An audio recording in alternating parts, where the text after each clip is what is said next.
Hello students, in this session we are going to deal with calorimetry. What is meant by calorimetry? It is a branch of physics that deals with the measurement of heat. So the word calorimetry is made up of two words. First one, calorie, which means heat. Second one, metry, which means measurement.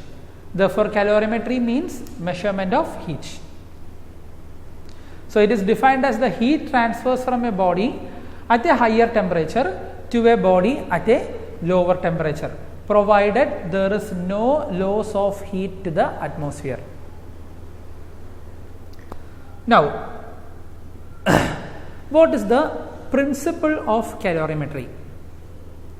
Principle of calorimetry is the heat lost by one body is equal to the heat gained by the other body. So I will say like this: heat lost by the hot body is equal to heat gained by the cold body. Heat lost by the hot body is equal to heat gained by the cold body. That is called that is the principle of calorimetry, and the device which is used to measure the heat is called calorimeter.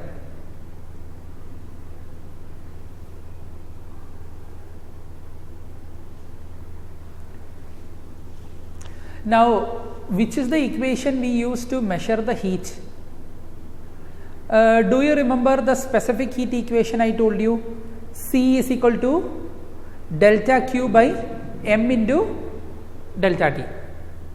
C is equal to delta Q by M delta T. That delta Q is called heat. So how will I find heat? Delta Q is equal to MC delta T. So please note down that equation. The amount of heat delta Q is equal to MC delta T. If they are giving number of moles, then delta Q is equal to NC delta T. N or mu. Mu is the number of moles or N is the number of moles. So delta Q is equal to mu C delta T if number of moles are given. Now, what is meant by change of state? The transition from either solid to liquid or gas, or from gas to liquid or solid to gas, any stage, that is called change of state. So we know when water is boiled, it becomes vapor. When vapor is cooled, it comes to water. When water is cooled again, it will come back to ice. So change of state is taking place. And what you have to keep in mind is that during the change of state, the temperature will not increase. The temperature remains constant. For example, I am taking ice at 0 degree and then started heating the ice. The temperature will not increase. The temperature will remain steady until the entire ice becomes water. So as we give the heat, the ice will melt and melt and melt and it becomes water. Till the entire ice becomes water, the temperature remains steady. The temperature remains constant. So what happens to the heat that I am giving? The heat that I gave is used for the change of state, and that heat is called hidden heat, or it is called latent heat.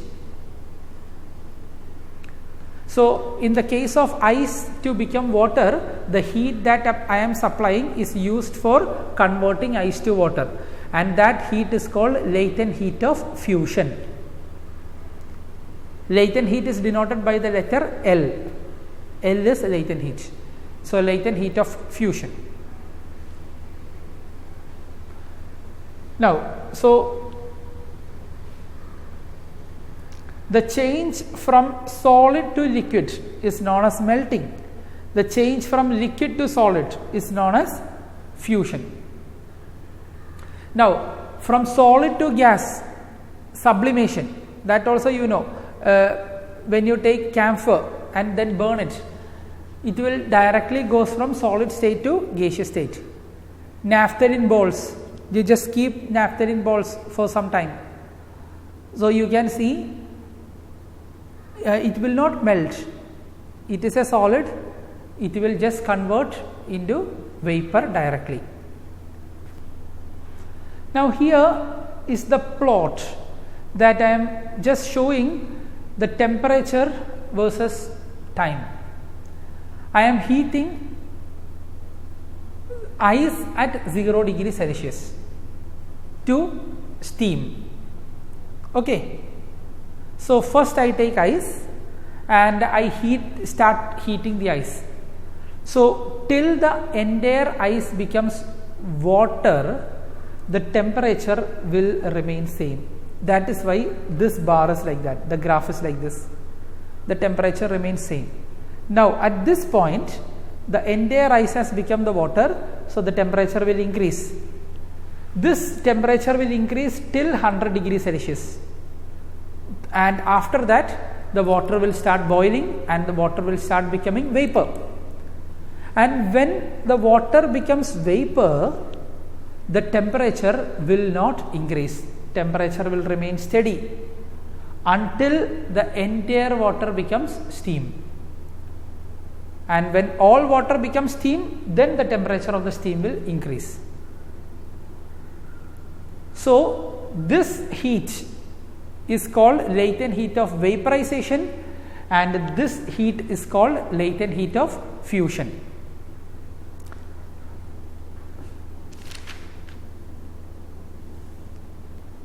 And latent heat of vaporization, we will write latent heat like this. Latent heat is denoted by the letter L. So, latent heat of fusion is written as LF. So, latent heat of fusion is 3.33 into 10 raised to 5 joule per kilogram. This is in SI units. This is the latent heat of fusion of ice. Or I will say 80 kilocalorie per kilogram. This is the latent heat of fusion of ice.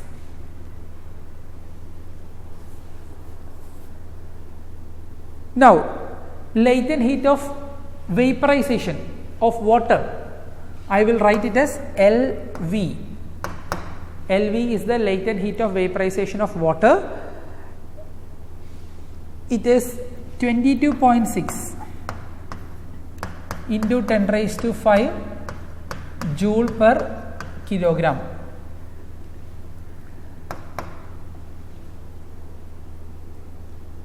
And it is 540 kilocalorie per kilogram.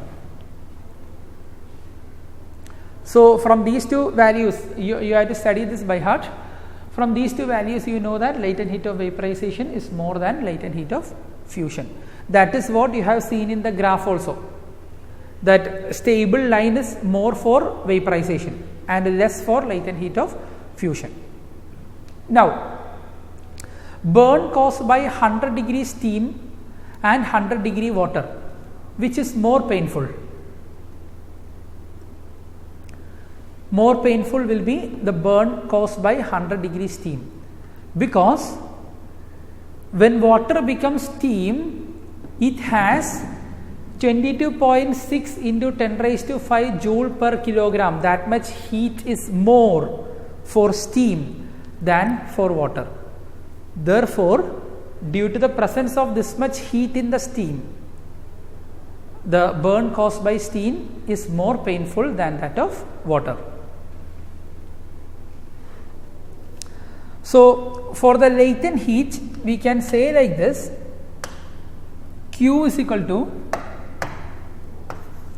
Q is equal to M into L, mass of the substance into latent heat of fusion or latent heat of vaporization. Q is the heat. So from here I can say L is equal to Q by M. This is the expression for the latent heat, and SI unit of latent heat is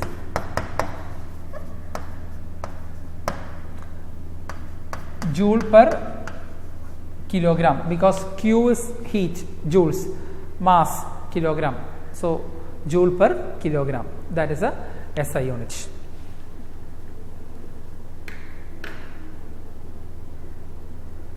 So what is meant by latent heat of fusion? I am just giving you the definition of latent heat of fusion. I have given the values already. Now, how can we define latent heat of fusion? Please note down. It is the amount of heat required to change the state of unit mass of a substance from solid to liquid at its melting point.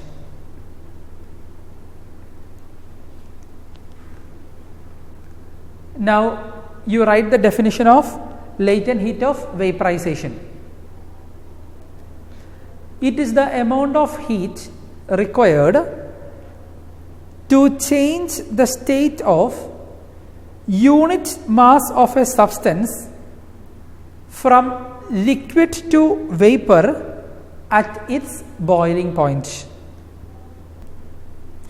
And write these points also. Melting means what? Melting means solid to liquid. Then condensation. Condensation means vapor to liquid. Then vaporization. Vaporization means liquid to vapor. And freezing. Freezing means liquid to solid. Then sublimation. Sublimation means solid to vapor. Okay, so that's all in this session. Thank you.